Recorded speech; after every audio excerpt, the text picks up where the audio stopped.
درود بچه‌ها، سایت ورلد پاپولیشن ریویو سایت رسمی بررسی جمعیت جهان که به صورت لحظه‌ای و آنلاین جمعیت کشورها و جهان رو میذاره، جدیداً یه آماری منتشر کرده که میانگین پسرای هر کشور سالانه با چند تا دختر رابطه دارن.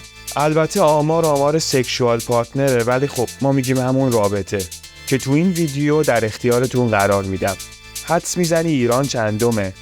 حتما تو هر ویدیو توضیحات اول ویدیو رو بخونید.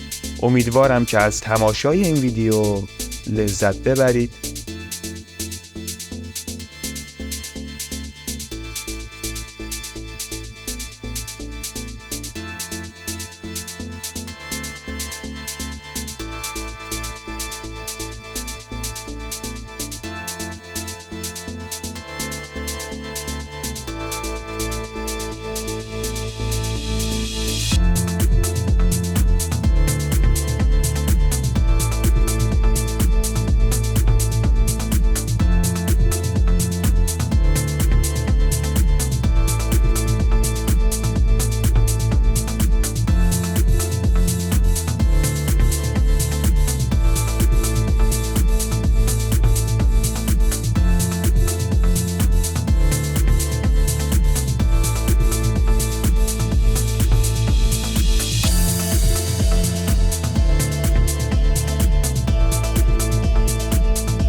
ممنون که تا این جای ویدیو با ما همراه بودید. امیدوارم جوری رشد کنی که خدا از جیبت برای کمک به مردم و از دستت برای گرفتن دست بقیه استفاده کنه.